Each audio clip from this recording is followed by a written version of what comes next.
Stock market, gold, silver ये सभी पिछले 1 से डेढ़ महीने के अंदर बहुत ज़्यादा क्रैश कर रहे हैं और लगातार अभी भी क्रैश किए जा रहे हैं। इसके पीछे रीज़न क्या है? क्या सिर्फ़ एक वार रीज़न हो सकता है? वार की वजह से जो है ये सारी चीज़ें क्रैश कर रही हैं? ऐसा नहीं है। बहुत सारे फैक्टर्स काम कर रहे हैं, जिसकी वजह से आज के टाइम में सिल्वर हो या गोल्ड हो, स्टॉक मार्केट हो, क्रिप्टो करेंसी हो, ये सारी चीज़ें जो है ऑलमोस्ट क्रैश कर रही है और लगभग आप यकीन नहीं मानेंगे करीब 70% तक का अब तक क्रैश आ चुका है इन सभी चीज़ों में। 70% एक बहुत बड़ा आंकड़ा होता है किसी मार्केट में क्रैश आना। इस वीडियो में आज यही जानने वाले हैं कि आखिर जो इन्वेस्टर हैं, जो ट्रेडर हैं, उनको क्या करना चाहिए। अभी स्टॉक मार्केट, गोल्ड और जितनी भी कमोडिटी मार्केट है सभी मतलब पूरी तरह से धराशायी है और लगातार अपने निचले स्तर को जो टच कर रही है। डेली जो है नए रिकॉर्ड्स बन रहे हैं।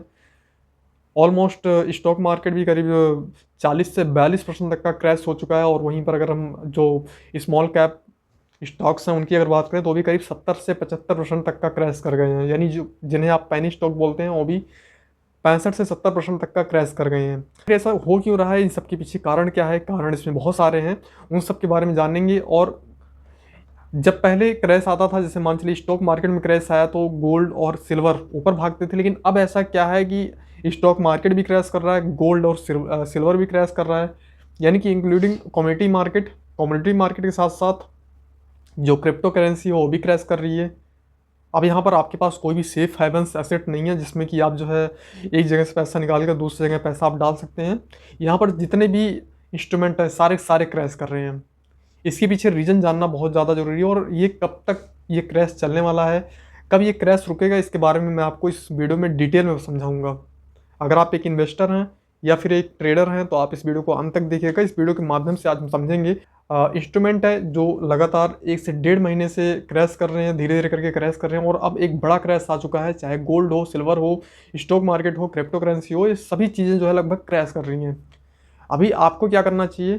क्या पोजीशन बनानी चाहिए? क्या गोल्ड में जाना चाहिए, गोल्ड में पोजीशन बनानी चाहिए या सिल्वर में पोजीशन बनानी चाहिए या फिर अभी अपने आप को अवॉइड करके रखना चाहिए? इन सभी चीज़ों के बारे में बात करेंगे। अभी आपकी स्थिति कैसी है? अगर आपके पास पैसा है या नहीं है तो भी आपको क्या करना चाहिए? क्या अभी वेट करना चाहिए या फिर अभी आपको एक्शन लेना चाहिए? इन सभी के बारे में आपको डिटेल में आज समझाने वाला हूँ इस वीडियो के माध्यम से, इसलिए आप इस वीडियो को कंप्लीट देखिएगा। मोटा मोटा अंदाजा ये भी लग जाएगा कि अभी आपको करना क्या है। गोल्ड, सिल्वर, स्टॉक मार्केट सभी में गिरावट चल रही है। ऐसे में बहुत ज़्यादा डर का माहौल है, लोग डरे हुए हैं, लोग सहमे हुए हैं। अब उनको ये नहीं समझ में आ रहा है कि आखिर करना क्या है अब इससे आगे। अब इससे आगे क्या मार्केट मतलब समझ सकती है या नहीं समझी? क्या अभी बड़ा क्रैश शुरू हो चुका है? ये क्रैश अब कहाँ पर रुकेगा या पूरी तरह से एकदम मतलब पूरी इकोनॉमी तबाह कर देगा ये क्रैश? ये जो क्रैश है ये कहाँ तक चलेगा? कब तक जाएगा ये क्रैश? या फिर ये क्रैश जो है शुरू हो चुका है तो कब तक जो है ये क्रैश रहने वाला है? और इससे पूरी जो है इकोनॉमिक बर्बाद हो जाएगी? इन सभी के जवाब मैं आपको देने वाला हूँ इस वीडियो में। ये भी जानेंगे क्या अभी हमें गोल्ड और सिल्वर खरीदना चाहिए या फिर नहीं खरीदना। और यहाँ पे जो सबसे बड़ा सवाल आ रहा है वो यही कि क्या अभी ये क्रैश और जारी रह सकता है या अभी कितनी ज़्यादा गिरावट होगी मार्केट में और कब तक हमें रुकना चाहिए, कब तक मार्केट संभलने की उम्मीद है। इन सभी के बारे में आपको डिटेल में बताने वाला हूँ। अगर आप एक इन्वेस्टर हैं या फिर इन्वेस्ट करने की सोच रहे हैं तो ये वीडियो आपके बहुत ज़्यादा काम की है। इस वीडियो को आप बिल्कुल भी स्किप मत कीजिएगा। तो बताते चलें इस समय मार्केट में बहुत ही अजीब स्थिति है। कुछ लोग जो है घबरा कर बेच कर जा रहे हैं अपने स्टॉक्स, अपने जो है गोल्ड, सिल्वर सभी चीज़ जो है अपना मतलब एक तरह से पैसा खाली कर रहे हैं। उनको लगता है कि अभी बहुत ज़्यादा गिरावट आ सकती है, इससे उनका जो पूरा पोर्टफोलियो डूब सकता है। तो ऐसे में बहुत सारे लोग घबरा कर जो है पैनिक में आकर अपने सारे स्टॉक्स, अपने सारे जो है जो भी गोल्ड है, जो सिल्वर है, ये सारी चीज़ें जो है बेच रहे हैं। चाहे म्यूचुअल फंड में उन्होंने इन्वेस्टिंग कर रखी है वो भी जो है धीरे धीरे करके अपना पैसा वहाँ से खाली कर रहे हैं। अब उनको सेफ असेट की तरफ जाना है। सेफ असेट की अगर हम बात कर रहे हैं तो सेफ असेट में सबसे नंबर 1 पर अगर किसी का नाम आता था तो वो था गोल्ड। और इस बार तो स्टॉक मार्केट के साथ साथ गोल्ड और सिल्वर दोनों साथ में क्रैश कर गए। अब आखिर सेफ असेट हमारे पास क्या है? अब तो सिर्फ पैसा ही बचा है। बहुत सारे लोग घबरा कर अपने स्टॉक्स और गोल्ड सिल्वर के जो बॉन्ड्स हैं वो सारे बेच रहे हैं। कुछ लोग यहीं पर ये भी कह रहे हैं कि अभी एक बहुत अच्छा मौका है, इन्वेस्टिंग के नज़रिए से देख रहे हैं कि बहुत अच्छा मौका है, बहुत अच्छा टाइम है जिसमें जो है अभी हमें अपने पैसों को इन्वेस्ट कर देना चाहिए स्टॉक मार्केट में। क्योंकि स्टॉक मार्केट ऑलमोस्ट 70% तक का क्रैश कर गई है। इसके साथ में गोल्ड और सिल्वर भी करीब 20 to 25% के आसपास जो है क्रैश कर गई है। अब ऐसे में कुछ इन्वेस्टर ऐसे भी हैं जो कि जो है इसे मौके की नज़र से देख रहे हैं। क्या ये सही है? चलिए आगे बात करते हैं। मतलब कुछ लोगों का मानना ये है कि अभी तो यही तो असली मौका है, इसी में तो हमें खरीदना है, इसी में तो हमें बाई करके चलना है। लेकिन क्या यही असली मौका है? जवाब है नहीं। अगर आपने बिना समझे इन्वेस्ट किया तो आपका पैसा डूब भी सकता है, लेकिन अगर सही समय पर सही फैसला लिया तो यही गिरावट आपके लिए एक बहुत बड़ा मौका साबित हो सकती है। आइए समझते हैं कि आखिर गोल्ड और सिल्वर क्यों क्रैश कर रहे हैं। गोल्ड और सिल्वर के जो प्राइजेज हैं वो कई फैक्टर्स पर काम करते हैं। जैसे कि डॉलर मजबूत होता है तो रुपया गिरता है, इसी के साथ में जो गोल्ड की जो वैल्यू है वो भी गिरती चली जाती है, क्योंकि लोग क्या करते हैं बेसिकली कि स्टॉक मार्केट से पैसे निकाल कर सीधा पहले गोल्ड में डालते थे। अब अगर गोल्ड की वैल्यू गिर रही है तो जाहिर सी बात है यहाँ पर डॉलर मजबूत होगा। जब डॉलर मजबूत होगा तो लोग गोल्ड से पैसे निकाल कर डॉलर में इन्वेस्ट करना स्टार्ट कर देते हैं।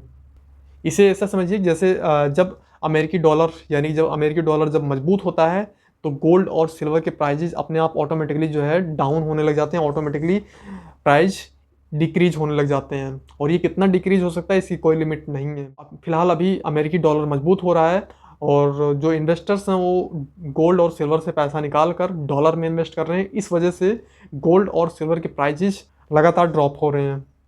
इसके पीछे रीज़न यही है क्योंकि पूरी दुनिया में गोल्ड और सिल्वर के प्राइजेस हमेशा डॉलर्स में तय होते हैं। अगर डॉलर का रेट बढ़ता है तो गोल्ड के रेट हमेशा घटते हैं, यानी कि दोनों अपोजिट साइड चलते हैं। अगर गोल्ड का रेट बढ़ता है तो डॉलर की कीमत घटती है, और अगर डॉलर के रेट बढ़ते हैं तो गोल्ड की कीमत अपने आप ऑटोमेटिकली जो है घटती चली जाती है, क्योंकि जो गोल्ड और सिल्वर का जो प्राइस है वो डॉलर में तय किया जाता है। और डॉलर अगर मजबूत होता है तो गोल्ड और सिल्वर के प्राइजेस हमेशा नीचे जाएंगे। एक और फैक्टर काम करता है इंटरेस्ट रेट का बढ़ना।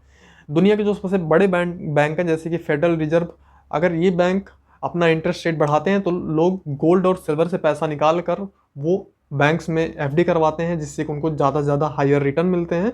इस वजह से गोल्ड और सिल्वर के प्राइस भी गिरते हैं। तो ऐसे में मैंने आपको 3 फैक्टर बताएं।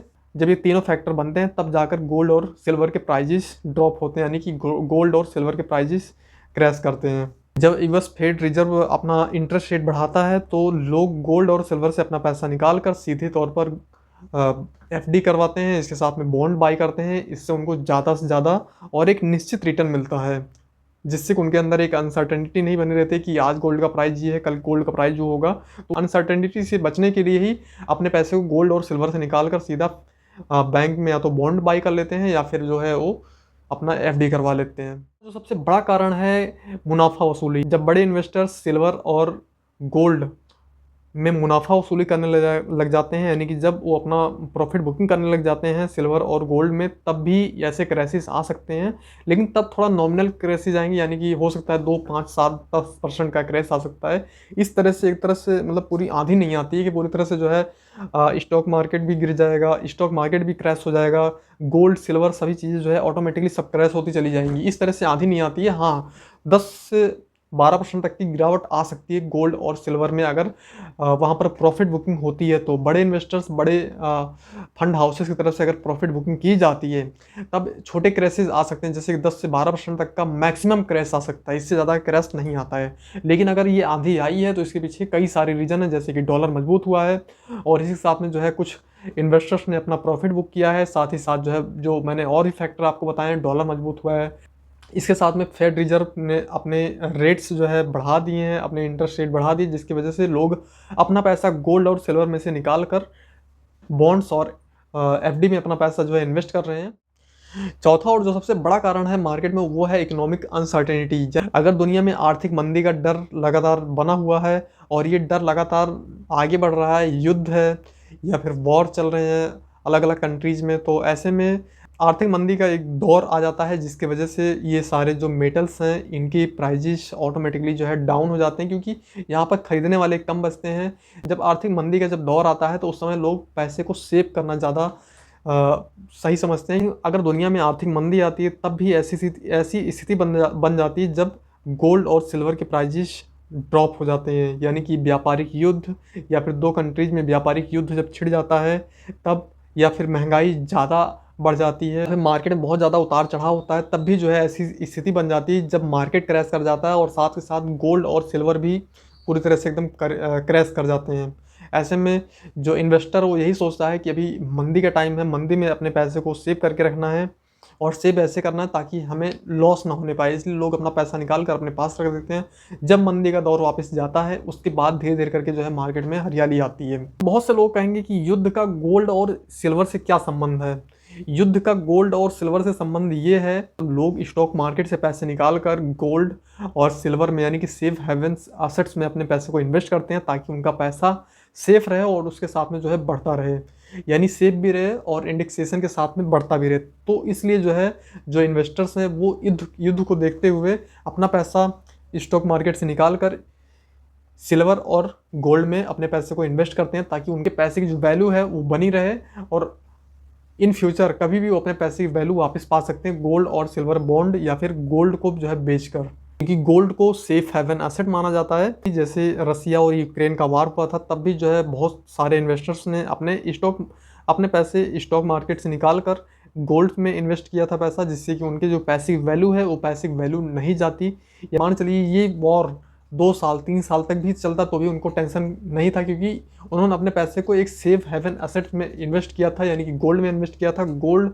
पैसे की वैल्यू नहीं खोता है जब तक कि जो है डॉलर मजबूत नहीं होता। अगर डॉलर मजबूत होने लगता है तो थोड़ा बहुत जो है डर बना होता है कि हाँ हो सकता है अनसर्टेनिटी है, थोड़ा बहुत जो है गोल्ड के प्राइसेस नीचे आ सकते थे।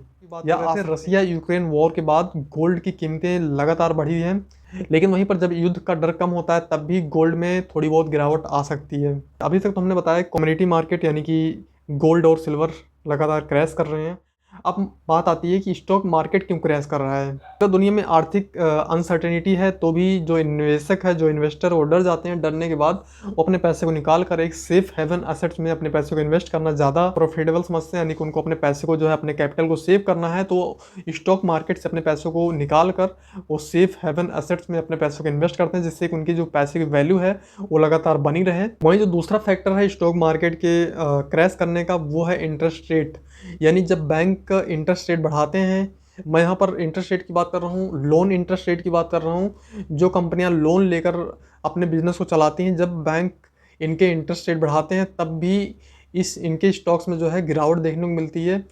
इसके पीछे कारण यही है कि कंपनियों को यहाँ पर जो है जब लोन का ब्याज बढ़ जाता है, जब लोन के इंटरेस्ट रेट बढ़ जाते हैं तब भी कंपनियों को कर्ज लेने में कर्ज महंगा पड़ता है, यानी कि जो लोन है कंपनियों के लिए वो बहुत ज़्यादा महंगा पड़ जाता है, बहुत ज़्यादा कॉस्टली हो जाता है, जिससे उनको ज़्यादा इंटरेस्ट रेट चुकाना पड़ता है। यानी जब कंपनियों के लोन के इंटरेस्ट रेट बढ़ जाते हैं तब कंपनियों का जो मुनाफा है वो कम हो जाता है और कर्जा थोड़ा ज़्यादा महंगा पड़ जाता है। ऐसे में स्टॉक मार्केट में थोड़ा सा अनसर्टेनिटी बनी रहती है, जिससे कि स्टॉक्स जो है क्रैश कर जाते हैं कई बार। और ये ज़्यादा नहीं करते लेकिन फिर भी 5 से 7% तो क्रैश कर ही जाते हैं।